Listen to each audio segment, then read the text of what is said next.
Good morning, friends. Thank you for tuning in with us again as we kick off. I believe this is lesson 3 or 4 of our new stewardship class as we continue on looking at some principles here of stewardship and how we can use our blessings and use it all that God has entrusted us with to his glory. Joining me always on these classes is my esteemed colleague, Mr. Ray. How's everything in Somerset this morning, Mr. Ray? Everything's beautiful, my friend. What about where you are? Very good, very good. Good weekend, and now I almost feel like Moses as he comes to the promised land, that I can see that we're going to get out of this thing, and we'll be back to services next week, and hopefully back to some semblance of normalcy soon. So it's all good, all good. Yeah, absolutely, absolutely. This we've been discussing here this idea of biblical stewardship, and we've spent some time so far, just as a quick recap, spent some time so far just looking at why this is important, and then we spent time discussing what it means to be a fiduciary, what it means to be essentially God's power of attorney for financial matters. Everything, God owns everything, everything belongs to God, and we are going to be held accountable for how we use God's assets and how we use them for the cause of the kingdom. And then I think in our last class, we looked at the parable of talents and how that breaks down to, all of us are entrusted with these things, and, there's got to be a final accounting, and what we do with it's going to be important. Today, what we want to begin covering is the idea of a budget. With all things, when you talk about if there's going to be a final accounting, if there's going to be some responsibility we're going to have to take, one of the things we're going to need to do is let's go on and take inventory, right? So, that's where we really should start, is what do we have? And I think that's pretty important to take a look at, what we got, and then where's it going? It's interesting, right? I'm a financial planner by trade, as many of you know, and it's amazing how many people I talk to that have no idea where their money's going. That's one of the principal questions that I ask when we sit down and we're talking about retirement planning is, okay, what's it, if you and your wife today weren't working, what's it cost to run your household? What is your, nut that you've got to have every month? And you would be surprised. I mean, it's 50, 60% of the people that are in my office have no idea how much money they need to run their household every month. So that's again, that's part of the problem, right? We got to know that. But also, exactly where our dollars are going is pretty important too. Many people, as I've gone through this exercise with them, essentially chasing your dollars, you'd be surprised what you spend on stuff. I mean, you really would. And, if you're at home, what I would encourage you to do is take 3 months worth of your bank statements and start highlighting and making categories. You're going to be astounded where some of your money goes. I mean, I've got people with a, $200 a month gas station Mountain Dew problem. I mean, it's, and you laugh about stuff like that, but, if you add it up, if you're spending, if you're getting 2 of them a day, that's $8 a day times 30 days in a month. Quickly you're spending a bunch of money where, that's no big deal. So Michael, what are your initial thoughts kind of as we get into this idea of budgeting? We've kind of come to this intersection here where, study of God's word and practical kind of money management intersect. And I don't think it's an uncomfortable intersection. I think it's part of the reason that we're doing this is we think that it's a comfortable intersection. And so, I think that just by way of introduction and explanation, that anybody who's willing to take the ride here with us should kind of understand that this is kind of going to be at that intersection point. We're going to build on Bible principles for sure, but there's kind of just going to be some practical stuff here. We hope, at least in terms of what budgeting and managing money really is about. And the other kind of just by way of introduction comment I would make is where I think we ended one of our previous classes is when you get to the realization that everything's God's, every spending decision becomes a spiritual decision. And we talked about that quote, and that has kind of stuck with me. And so if we truly are stewards here, then this ledger, this budget that we're getting ready to talk about is not as much about making sure that my account's balance as it is about accounting for God's assets, and so that I think that puts it a little more in perspective. I might be a little fast and loose with my own stuff, but if I'm holding assets on behalf of somebody else, I might take a little more care and concern and be a little more conscientious about it. And so we are literally all in that role. And so I hope that does put us in the right frame of mind, that this is a tedious task, at least to get started. And is it worth the effort? I think we would both argue that it certainly is, both from a practical perspective, but even more importantly, because of the spiritual perspective, that this is a God ordained activity. That this is, again, this is God's stuff, and how we treat it and what we do with it does have spiritual ramifications. So again, I hope that intersection makes sense to everyone. Mike, if it's okay with you, I'm going to go ahead and pull up a presentation that we've kind of been working on together, and this kind of give us an outline for a few classes in terms of Christian budgeting, and just a couple of verses to think about as an overview of this concept. He said, is this really a spiritual endeavor? Is this something that are we reaching too far when we say that there is a Christian way to do this? Should managing our money be completely secular and worship to God, and spiritual things be spiritual, and those two streams don't ever need to cross? I think there's certainly scriptural evidence that God expects this. Read the verse from Proverbs 27, know well the condition of your flocks and give attention to your herds, for riches do not last forever.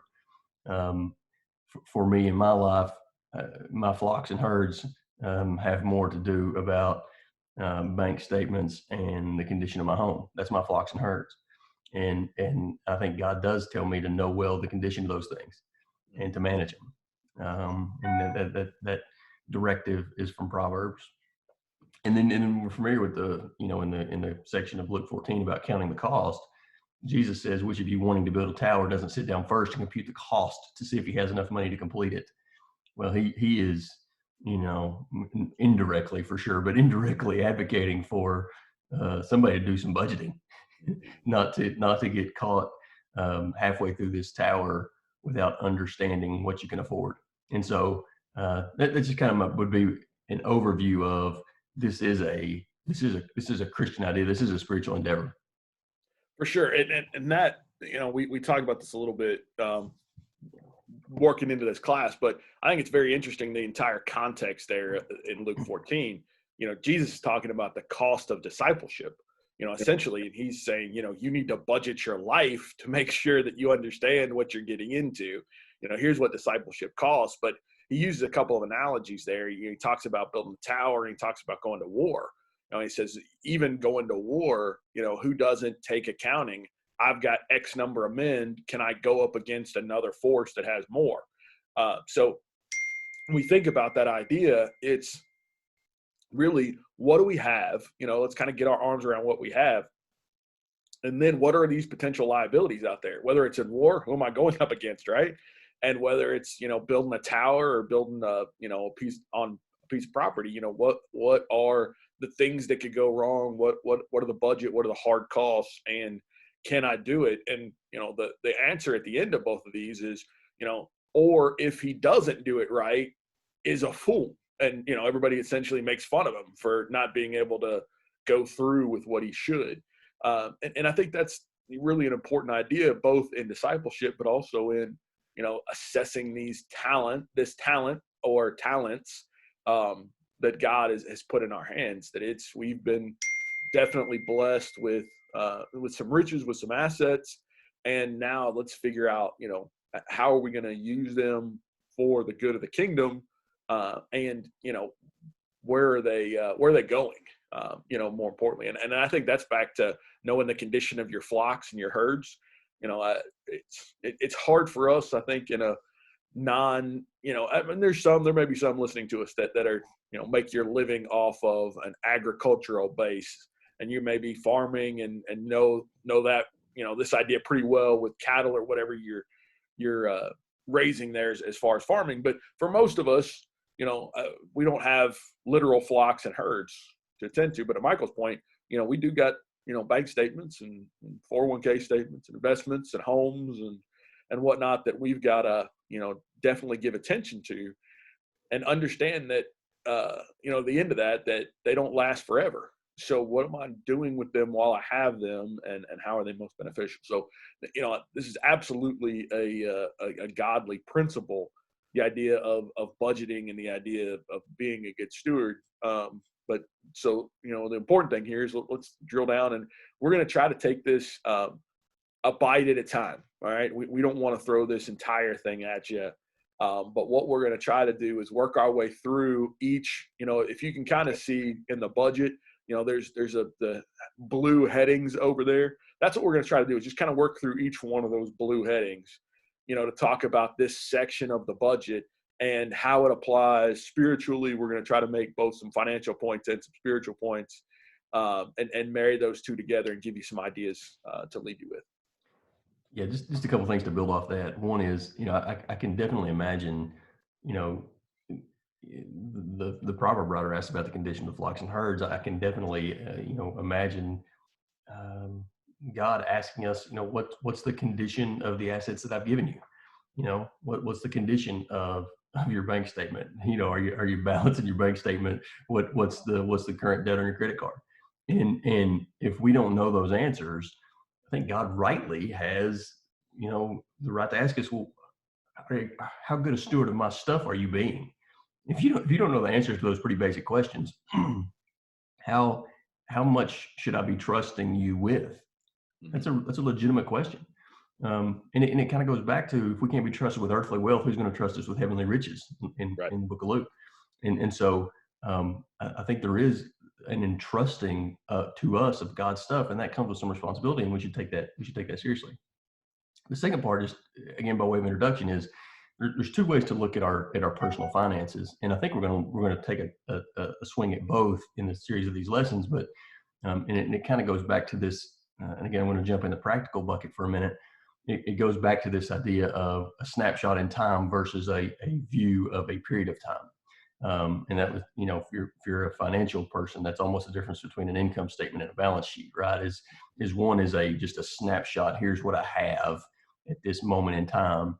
And the other one is, what are the ins and outs over a period of time?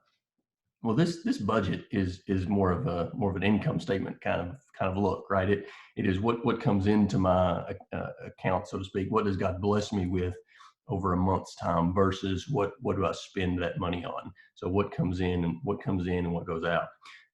So this is a look at a month in time. There's also, a lot of benefit to looking at that snapshot. What are my assets at a given point in time versus how much debt do I have at a given point in time? Kind of looking at our net worth, so to speak. But that's a different kind of analysis, and we'll talk about that as we go along. So just, again, as we look at this budget, just keep in mind this is intended to be a view of a stewardship budget for a person's month in time.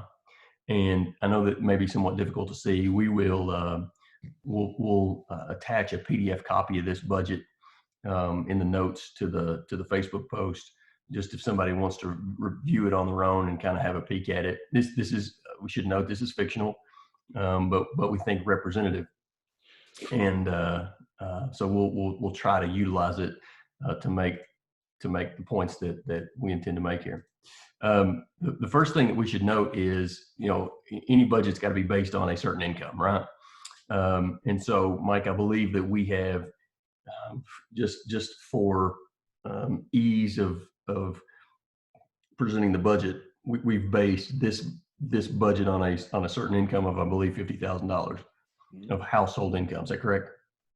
Yeah, so we looked at both the median household income in the United States and the median household income in the state of Kentucky. So since Michael and I are both citizens of the great state of Kentucky, It's or Commonwealth. Commonwealth of Kentucky, sorry, Commonwealth. Yeah. the great Commonwealth of Kentucky, we're going to look at that, and it's $50,000, I think $247 is what the math comes to. But this is, our fictional family here in the state or in the Commonwealth of Kentucky. I can't get away from saying state. I guess that's the Yankee in me. So here in the Commonwealth, you start with your income, right? And that's what's, if you accepted a job, or if there's two of you working in your household, that's the income that you have coming in. Now, it's important to note that this is the gross income. We're going to break down every piece of this. So if you accepted a job and they said, hey, we're going to pay you $50,000, dollars a year, this is where you start on the budget. This is the first line item. And for those of you that have never done a budget, I'm going to back up a little bit to this too. This document that we're going to send, and if you want, comment, email one of us. We'd be happy to send you the fillable spreadsheet that you can use for your family and put in your real numbers, and walk through, kind of how this thing works. I think it's a good exercise for every family to do this. But, as you start to walk through there, of course, the income's on line one. And then for some of us, you may have some extra income. And now, what is that? If you, cut the neighbor's grass, for example, and they give you $20 every time you cut their grass, or, if you own some individual stocks and you've got dividends that come in, that you receive in cash, as opposed to on a drip plan or something. There's different things like that kind of flow into this extra line. But that this is kind of where you start. How much do I have coming in? And from a growth standpoint, many of us know that what I make is not what I keep, right? There are right off the top. Tell this kind of quick story. I don't want to spend too much time here on this, but I'll never forget my very first job. My very first job, I worked for a little restaurant in Cincinnati called Skyline Chili. And, having a conversation with my dad, I wanted a car when I turned 16. And in Ohio, you could start working as early as 15. There were some limited hours and whatnot. But anyway, I had it figured out. I'd done all the math and figured out how many hours I needed to work at $4.12 an hour, by the way. What I needed to work at $4.12 to, save up money to buy a car. And my first check, I come home and I'm just irate. Dad, what is going on here? I've been cheated. You didn't make $4.12. I did not make $4.12 an hour. My whatever 20 hours I was allowed to work that week, times $4.12, that math did not come out right. I got substantially less than that. And he laughed and he said, understand that Uncle Sam gets his rake first. Uncle Sam always is in there first. So before you get your paycheck from your employer, there's a set of, typically we refer to them as FICA, comes out first. That comes out right off the top. So everybody knows that, if you've been in the workplace for any time, you've had that same jaded experience where you're not getting to bring home what you make or what you thought you made because of these FICA taxes. Yeah. And you'll note, as you said, in our budget, there is a line item there for taxes. And so we thought it was worthwhile to show the top line as an actual $50,000 income, and then dig into the weeds a little bit about what does that really mean in terms of disposable income, because that household that has $50,000 of income, that sounds like a significant amount of money. And yet when you start thinking about, well, there's taxes come out of that and there's health insurance that comes out of that before we even really the check hits the bank, and then got mortgage or rent to come out of there, and then all the utilities, and then car payment, and then what is really left. So that's kind of the conversation that we want to tackle. What is realistic for this median household income? And we should note that your household income may be higher or lower than that 50,000. The principles still apply in any case. it is the definition of median says that half of the state's going to be below that number and half is going to be above it. So whatever side of that you're on, God has blessed you either way, and the principles here still apply. So again, let me give one more quick disclaimer here too. Please. Understand that when we talk about these things, these are principles, right? And principles of financial planning, either given by me, in my background or Michael's, are not scriptural. Okay. So, if we say, you should spend 25% of your income on your mortgage, that's not we can't take you to, whatever accounting 412 and point that to you. What we are saying when we start to think about what percentage of income goes into what category is this is what makes sense. This is a practical solution to this problem. And so that's one, right? We're going to give you some practical solutions, and we're going to tell you what makes financial sense here in stewardship. But two, don't beat yourself to death if you're not here today, right? The purpose of this class, the purpose of you tuning in is to get better, right? So if your budget is all out of whack and, you got a hole in the boat, you can start taking steps today and understand that it is an evolution, not a revolution. If you've got, 50% of your income's going to credit card debt that we're going to talk about later, you're not going to be able to pay that all off tomorrow. Okay. It's going to take you some time to work out of that. So when we're talking about here, we're talking about utopia, right? We're talking about in a perfect world, in a perfect way. These are the numbers you should aspire to. These are going to help you out, but it may take you some, depending on your family and your income and your situation, it may take you some time to get there, and that's okay. Right? When we read about that, this is the same. I think people get in trouble with this. This is the same thing when I read spiritual principles about everything else I do in life, right? If I look at what I should be in God's eyes as a Christian, I come up woefully short, right? But that's why grace is there, because God allows me to grow into what I ought to be. And sometimes I'm, the beginning of Galatians chapter 5, right? I have days where I am the beginning of Galatians chapter 5. I'm trying to get to the fruit of the Spirit, right? And so there's going to be a process in here where we've got to have some financial growth as well as spiritual growth. So cut yourself a break is the main point of disclosure number 2. And so I'm going to pile disclosures on top of disclosures. I would also say that, and I think it's important that we should note here that a balanced budget doesn't make you holy, right? We think that this is built on Christian principles. But we also, I think we would both acknowledge that this is a facet of a Christian life, right? And that being part of the kingdom and growing the kingdom and being led by the Spirit involves things that are larger and more profound than this budget being balanced. However, Jesus talked about money more than he talked about anything else, almost in what we have recorded for us in the Gospels. And so he realized that having a balanced budget didn't make you holy, but being unbalanced in this arena tended to lead to unholiness. And so this is, again, this intersection of practicality and spirituality, that having our being disciplined in this area tends to be part of a holistically more disciplined life. And so, yeah, are there terrible people who have balanced household budgets? Yes. For sure, no question. So this is not holiness. However, this is good stewardship, and if that's part of our Christian experience, then we should take it seriously. The other thing to note here is you'll note here in this budget that we're showing on the screen that this budget is balanced, so to speak. It zeroes out that if we have the income that we expect and we have the outgoing of funds that we expect, either through giving, saving, or spending, then our balance is zero.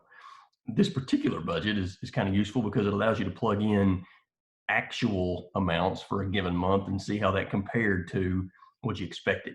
And so you can see in this example, somebody had some extra income, either they got a tax refund come in this month, or they got a little extra money from a yard sale or what have you. There was a little Stimulus check. extra. What's that?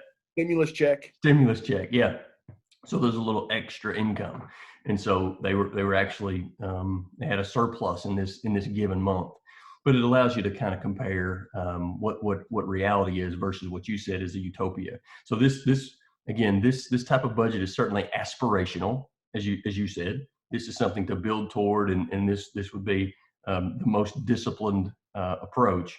But it's also good to compare that to reality and see, just because it's on paper doesn't mean that's really how we're living. So with all of those disclaimers firmly in place, let's dig into this, Mike. Let's dig into this budget of this family with $50,000 of income, and I think we both agreed one of the reasons that we wanted to do this study is because of where we start.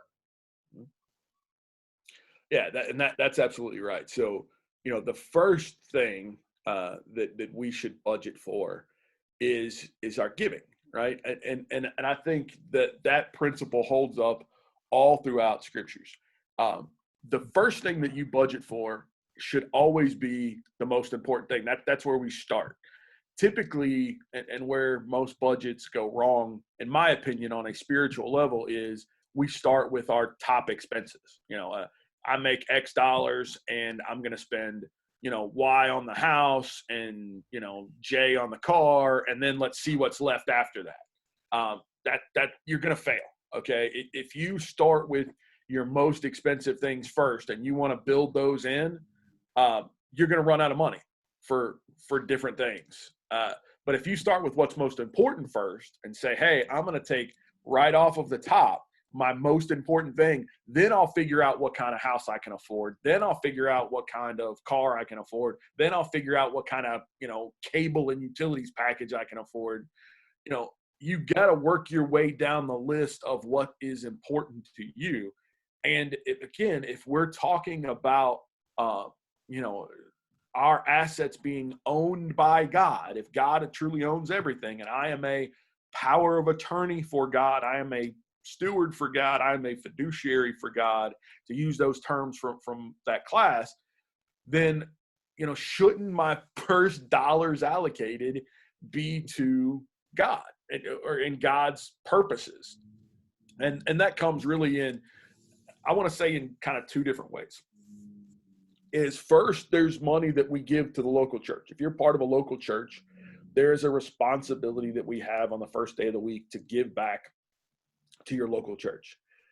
But that's not it. That's not the only money that we have. There also should be budgeted into your allocation, things to do for good. Now we've got it listed just as charitable, but this comes in the form of a lot of different things.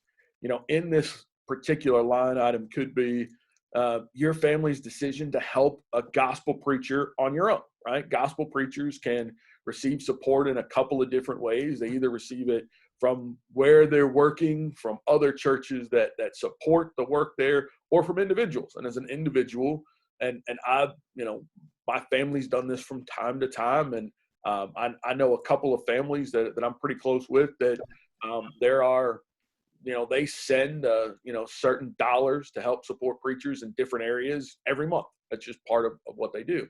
This also could be something that where you budget in, and Michael and I, have a cause that's near and dear to our hearts, and that's Sacred Selections, that helps fund the adoption of children into Christian homes. And this could be, and typically once a year we have a big fundraiser in April, and we just did one here, a couple of 3 or 4 weeks ago at this point. And, it's usually a one-time, kind of big spend. You come and you donate whatever dollars. Well, part of this is allocating that every month. You build that up. You don't have big major one-time expenses.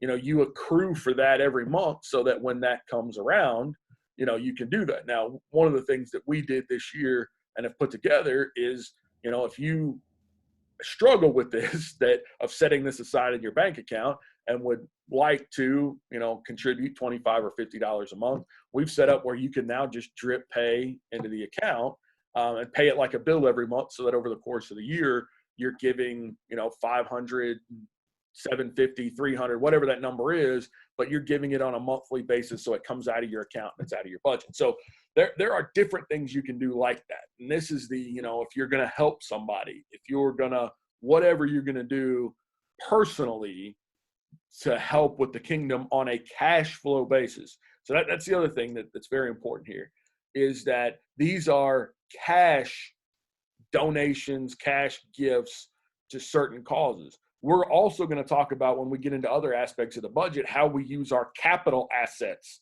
for the use of the kingdom. So, on a cash flow basis, this is kind of where we start. Michael, what are things you think about in this same idea of both, giving to the church and giving to others, and how'd you come up with the $300 placeholder here? Where'd we get to? Yeah, those are good questions, and I think there's a place later in the study where we talk about what principles should we keep in mind as we think about this distinction between to the local church and to other charitable causes. But I don't think there's any question that there are expectations of us as followers of God that go beyond the local work.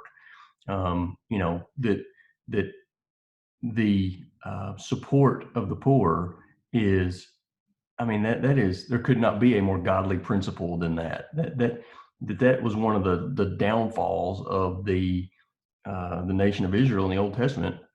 In every instance where God is condemning them, one of the things they're condemned for is the way they treated the poor. And Jesus made clear that we were supposed to leave room in our budgets for that kind of thing. So however you want to tackle that out of that charitable, and again, we could have titled that something different, other kingdom purposes, maybe, but whether it is, to your point, orphans, to give a pertinent example, the fatherless, or whether it is those that are just hungry, and whether that is personal or through some earthly organization that we trust to manage assets.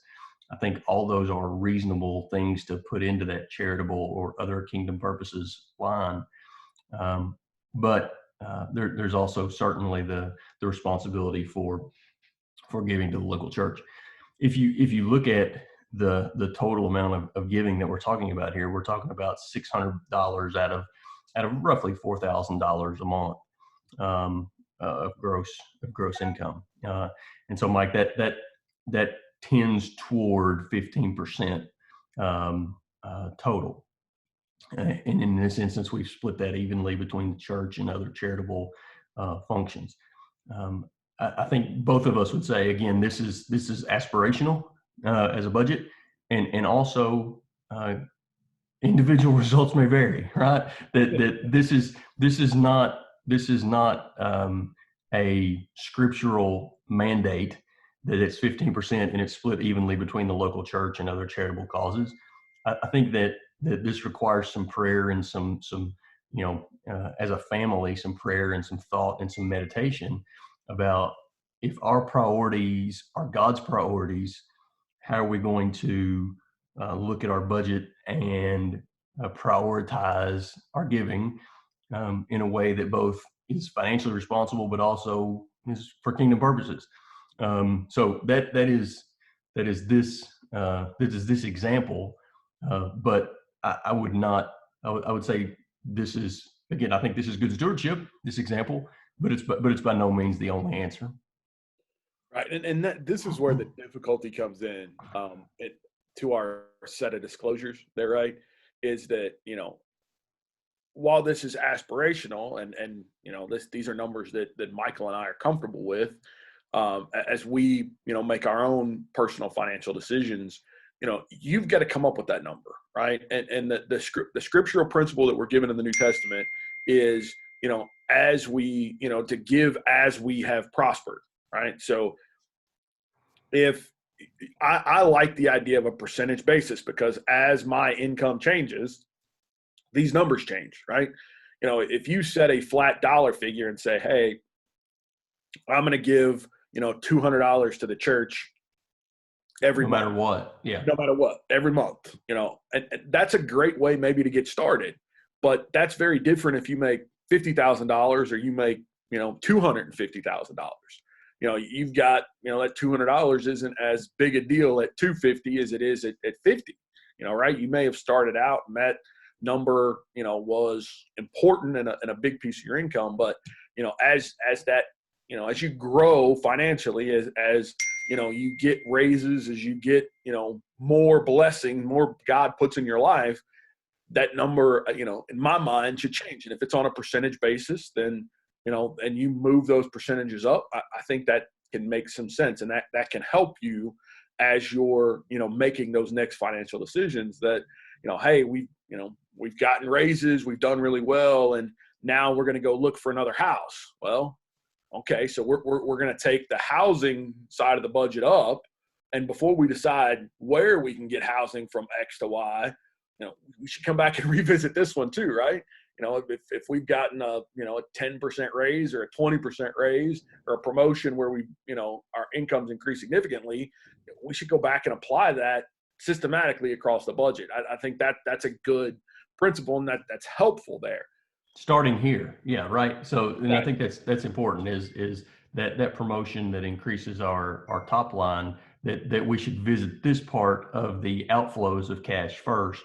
To your point, yeah, we want to, we may want a nicer house and a nicer community for our family. But if that comes at the expense of this growing, how's our stewardship? Right. And how are we justifying that? And again, let's understand here, while Jesus praises the widow with her 2 mites and throws them in, that's also not good financial stewardship, right? If you've got there's got to be balance here, right? She gave out of her lack, those 2 mites, and that was all that she had. If you give 100% of your income to the church every month, you can't live, and you're not taking care of your family. So that's also, not a great idea. While, some would applaud your generosity, there is balance here that we've got to strike. And, we're going to get into, maybe some of these principles of how you come up with that number. And, again, the more you're blessed, the more, as either a percentage of income, this number can go up pretty comfortably. If you look at, millionaires and billionaires and who we always think of as the wealthy, they really pretty regularly give away 25, 30, 40% of their income. Now, there's a bunch of tax advantages for that, and they give it away in some foundations and do some different things that, we'd be happy to get into if you want to get that far in the weeds. But, if you're making, $10 million a year, it doesn't hurt you to give away $2 million, right? If you're giving away 20% or $3 million, if you're giving away, depending on how the rest of your assets are set up, if you're making, $4,000 a month, it's going to be harder for you to give away a third of that and still have, a style of living. So, you build it. Important thing is, I say all that to say this. Important thing is you've got to build to a point, but come up with a percentage. And that's the first thing, as a family, sit down and pray about it, think about it, and come up with, a number that is 10%, 15%, whatever you feel comfortable with as a family, and build that in first, and then start to build the rest of it. That's the important statement here. Yeah, and to your point, just as this number would adjust as incomes go up, that's not always the way life happens, right? That sometimes incomes go down, and I think that we reevaluate the entire budget at that point. Also, is that maintaining this line item stubbornly while we devolve into bankruptcy is probably not good stewardship either. And so it's important to continue to watch this. But one of the probably the question that is reasonable is why do we consider this line first? To your point, it's probably not the largest line item for most of us. When housing is probably bigger, it would make sense to start with the biggest rock first. So why start instead here with giving? And there's a few points about this, Mike, about why we start here. Yeah, and the first and most important is, God gave first. When we think about This Michael quotes this passage here from 1 Timothy 6:17 and 18. Command those who are rich in this world's goods not to be haughty or to set their hope on riches, which are uncertain, but on God who richly provides us all things for our enjoyment. Tell them to do good, to be rich in good deeds, to be generous givers, sharing with others. That's the commandment God gave. But let's back up just a little bit before that too. Before the foundation of the world, God's decision was that Jesus would die for our sins. So before he started building the world we live in, before he even created man or created principles for man, the decision was that he was going to give to pay man's debt, and the debt that we can't pay, that's sin. God is a gracious giver, and he gave first. He planned first before he thought about, birds of the air, fish of the sea. He thought about giving to redeem us. And I think that's very important, that we view God as a gracious giver, that he gives to those who cannot help themselves, us, right? We have no way to redeem ourselves out of sin. That, God's first principle and priority is to give, to protect us, to help us, to redeem us. Excuse me. And if we're rich in the world's goods, as Paul writes to Timothy here, then the important thing is that we also ought to give to those that cannot help themselves in terms of worldly goods, right? There are those that are poor that have no ability to help themselves. There are orphans that have no ability to help themselves. There are, different causes in the gospel. The gospel, the church, has to survive on contributions. It's a, 501c3 nonprofit. There's no other way scripturally that the church can make money. The church can't make money by, selling stuff or, holding events and whatnot. The church raises money through free will offering of the saints that are a part of that. So, these that have no other way to take care of themselves, have to be taken care of by those that have the blessings from God to fund those goals. And I would also agree with all that. I would also say that if you accept the fact that God owns everything, and we talked about that, in a previous class, that if you intellectually kind of make that assessment that God owns everything, the next thing that you kind of admit when you say that is that whatever we have is his provision, that we're stewards, and it's his provision because it's his stuff and he's letting us have it. However hard we work and however much education we think we deserved our job and our pay, the fact is it's his provision because it's his stuff. And so this is truly giving back, right? This is not giving. This is not taking our stuff and giving some of it to God. This is returning part of God's stuff to him as an acknowledgement. If you look in the Old Testament about the tithing that the Israelites were told to do, it was a constant reminder that God is the giver, that everything belongs to God, and that we are dependent upon his provision. And it's an acknowledgement of that. So that's why it's first. This is his stuff. And when we acknowledge that it's his stuff, and that it's his provision that allows us all the opportunities that we have, then it makes sense that he comes first in the budget. Secondly, I would say that there's an expectation from God that our abundance, that his provision to us, not only is supposed to supply us, but is supposed to supply others. That is baked into what God provides to us. If we are blessed that we have provision from God, part of his expectation of that provision is that others are being helped out of that also. You think about this divinely. When God says, Michael, your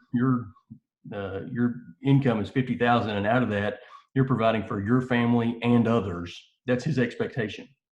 And that's an Old Testament and a New Testament concept. The Old Testament, Leviticus chapter 19, that Old Testament concept of gleaning, where those who had land said, God said to the children of Israel, don't harvest all of your land.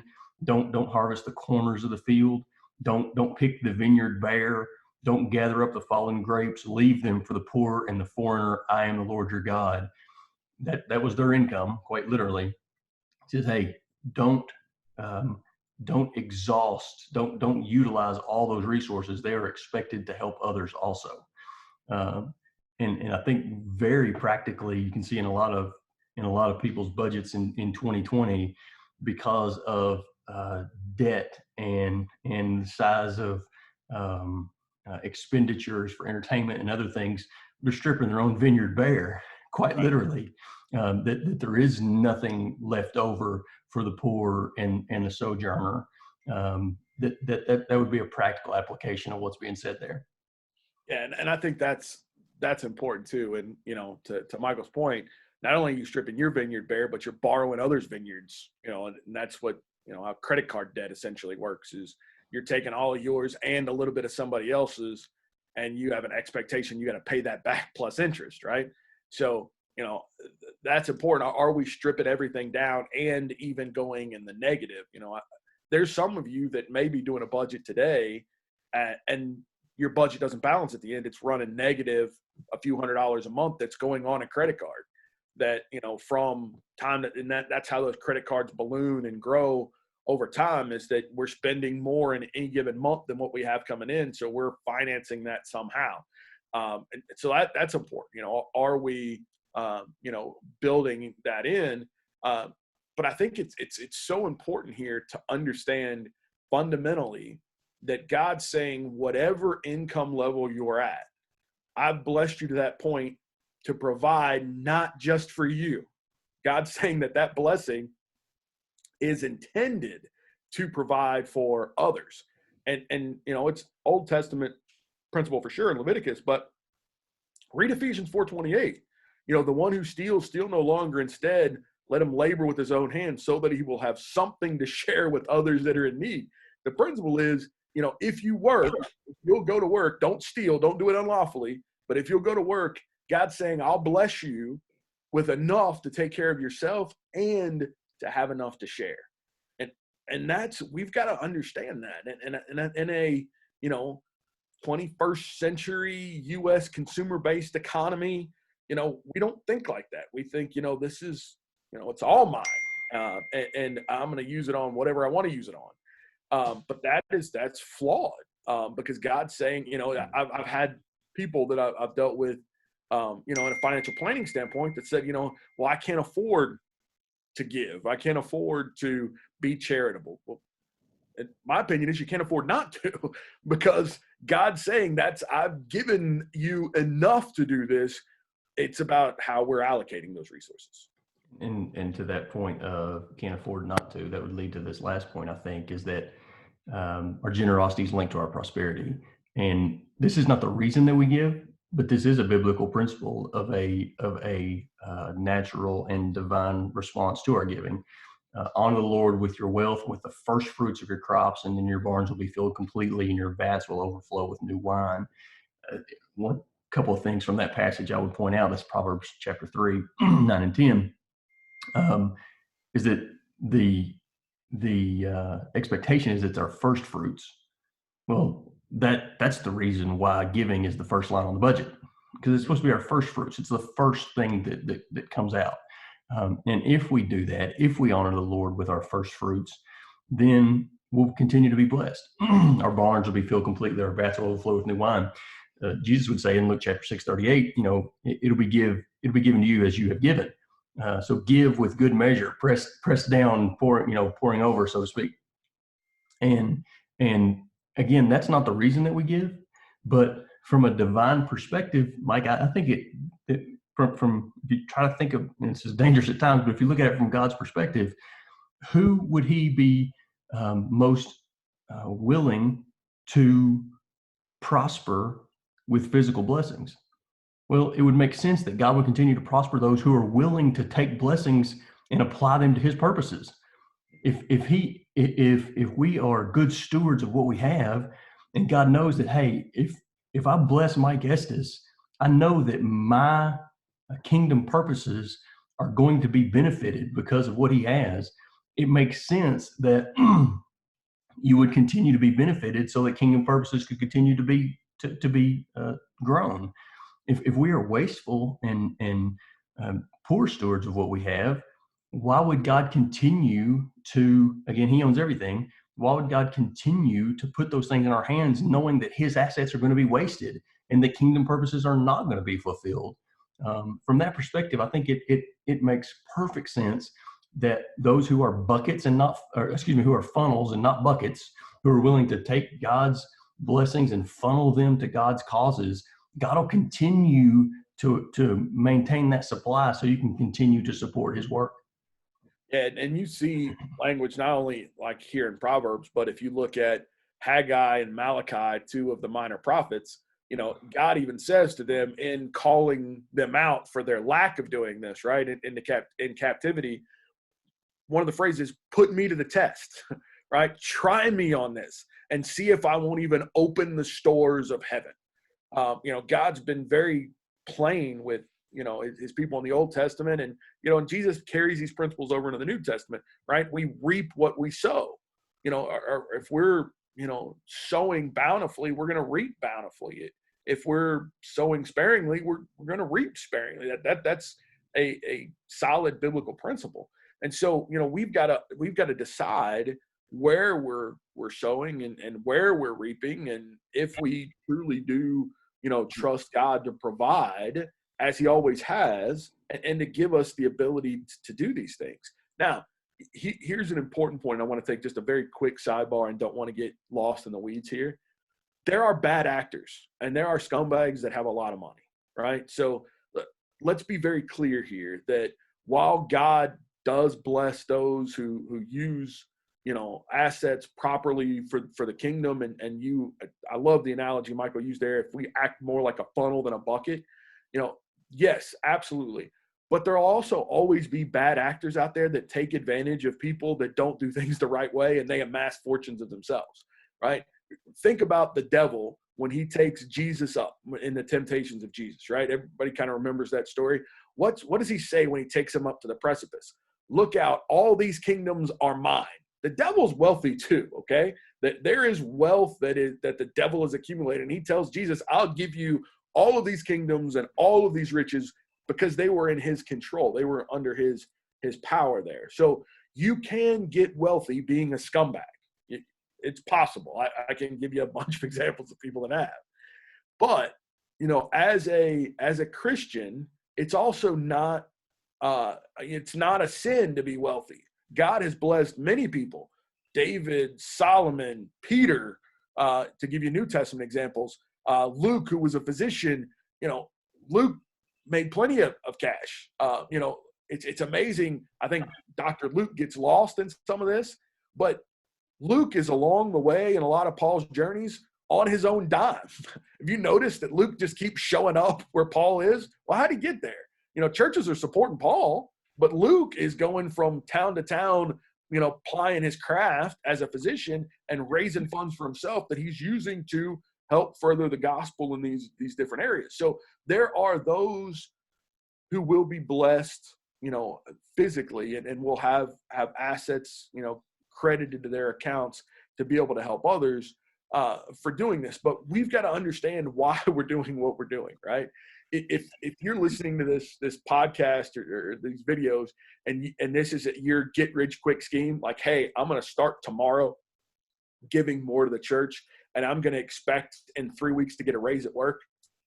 No, like you've completely misunderstood everything that we've said. Okay. And because you start ripping people off and are dishonest and your bank account grows, God is not blessing you for that. Like, stop.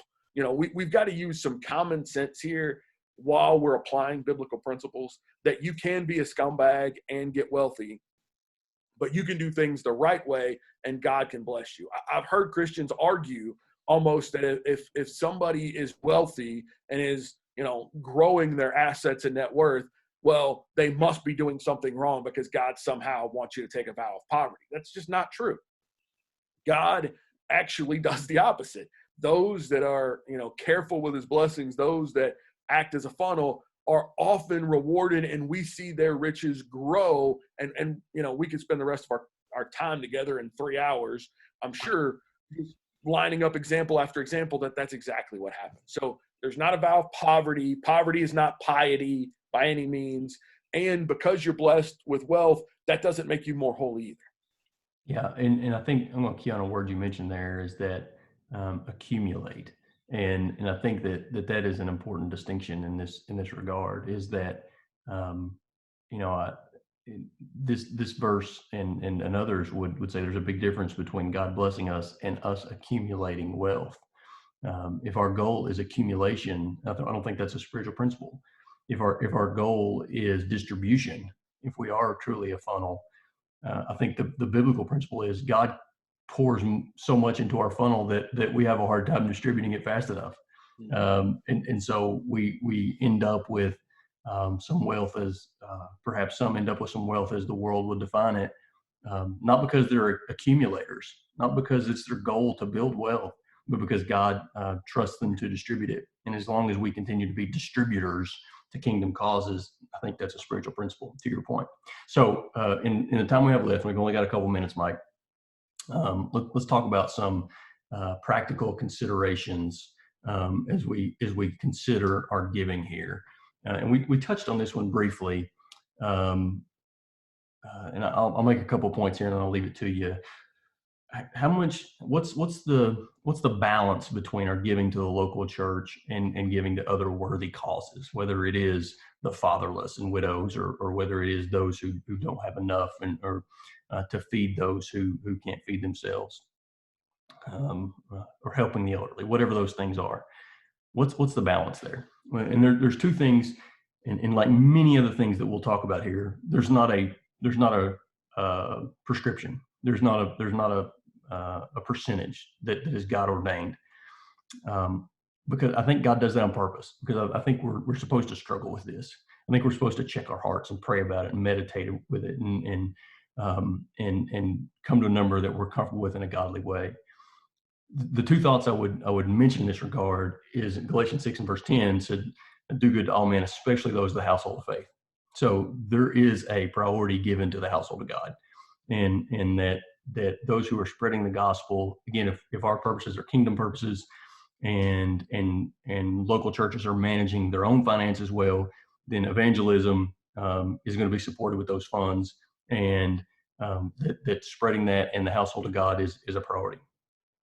But I would also say from Mark chapter 7, and if you'll study that passage, there were some Jewish followers of Judaism in Jesus's day who were not following the command to support their father and mother because they were saying, no, this is God's money. These things are sacred, and I'm not going to use them for supporting my parents because I have dedicated these things to God. And so they were neglecting one command for the sake of another. And we certainly can't fall into that trap. And I've seen this and even heard this, that I can't support these other what I would consider kingdom causes because all of my giving goes to the local church. I'm not sure that is a kingdom principle. Right. There's, without getting too far in the weeds, because it's for sake of time, but I think all of us would agree that there are things that the church is responsible for doing, and there's things that the individual is responsible for doing, right? And so how do we take care of individual responsibilities if we've given all of our money to the church, when God specifically delineates those two, right? There are, the church is about evangelism, edification, and benevolence of the saints. The individual is everything else, right? James is writing to individuals when he talks about the fatherless and the widows. That's on us, right? That's individuals. You've got to have money to take care of the fatherless and the widows. That's true and undefiled religion, right? If we get into either Timothy or Titus, but we're talking about the widows, right? And before the widow becomes for lack of a better term, a ward of the church to take care of, there's all these other individuals that should be there to take care of her first, right? Where's the family, and where are all these other people? Because as individuals, we should be there for that. So if you don't build it, point it being, if it's not in the budget, you don't have the money for it. So, we understand that there are, church causes and there are individual causes, and we've got a budget for both. Amen.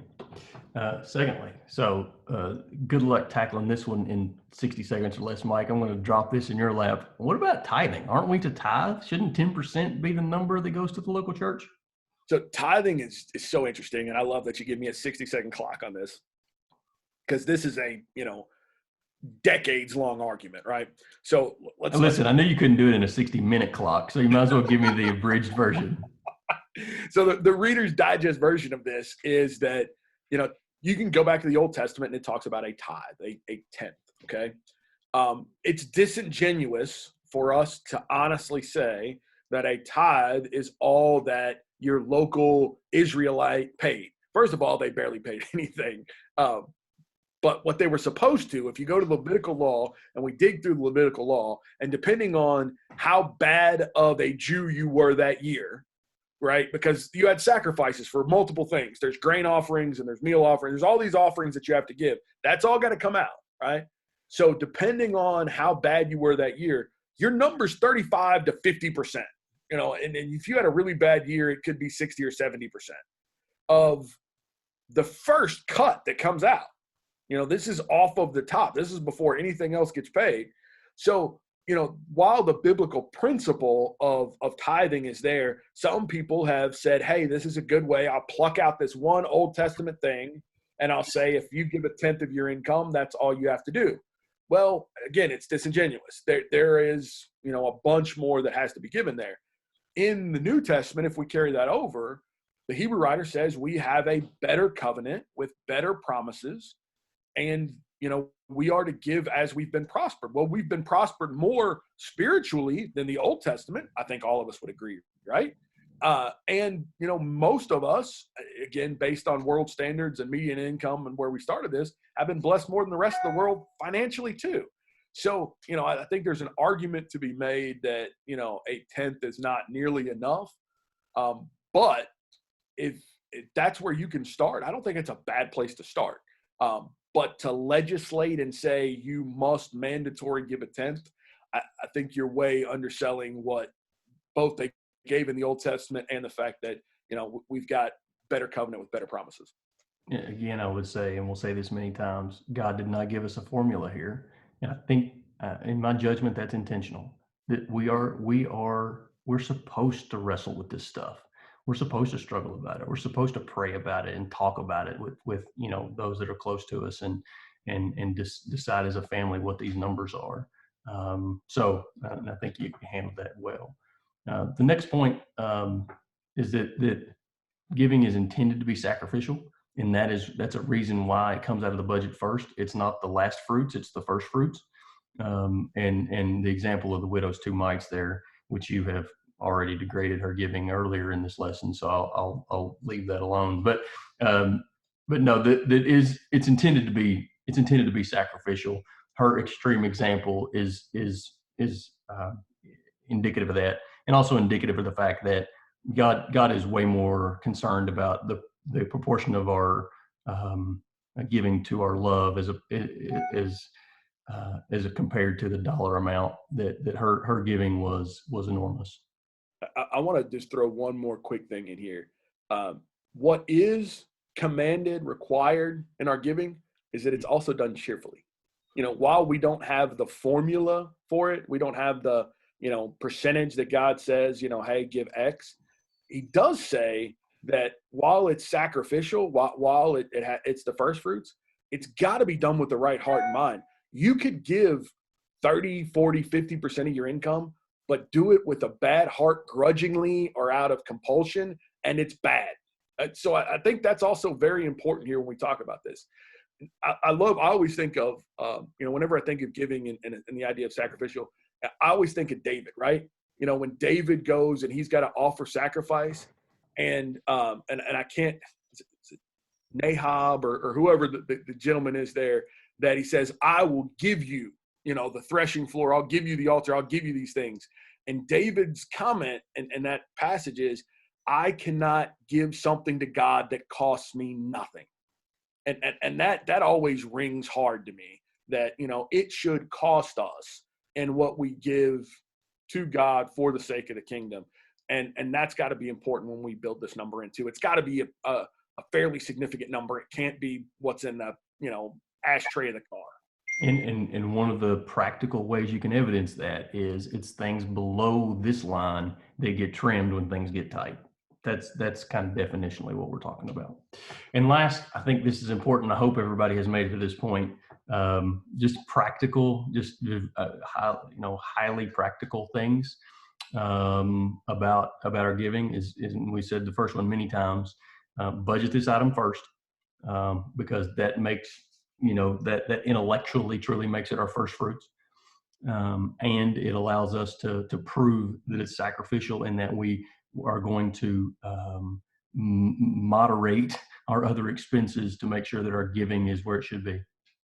The second practical tip, I'm giving credit to Mike Estes. This was a game changer for me, as we talked about this in the previous encounter a few years ago, is that how do you practically give to charitable causes is you take that budgeted, not to the local church, but that other budgeted charitable giving, and you put it in its own account. And if those things don't pop up in a given month, you just drop that money in there and let it grow. And when that thing does come up, you're ready for it. And full disclosure there, I cannot take credit for that. My very good friend, all great ideas are stolen. No question. My very good friend, Adam Malone, taught me that. And here's the thing, the example he gave me was there was a young couple, newly married, just starting out. Only one of them was working. And I want to say their household income was less than $30,000 a year. And he said, Mike, if they can have and he called it a God's money account, his charitable account, Mike, if they can do that, everybody can. And it hit me like a punch in the face the amounts may change as we're blessed more, but everybody can bake this in. And to Michael's point, most banks have a free checking account, or you can get a free one online. Get that money out of your operating account. Move it over, get it away from you, because that's dollars that will come up that you'll need. If you don't need it this month, in 6 months when something big happens and you have X dollars laying aside, you can be a part of that. And that way, when there is that thing that comes up, when your brother's house does burn down, when there is a significant charitable need, that we aren't sitting around saying, man, I wish that I could help him. But instead, God has blessed us and given us the stewardship principles to set some money aside just for this purpose.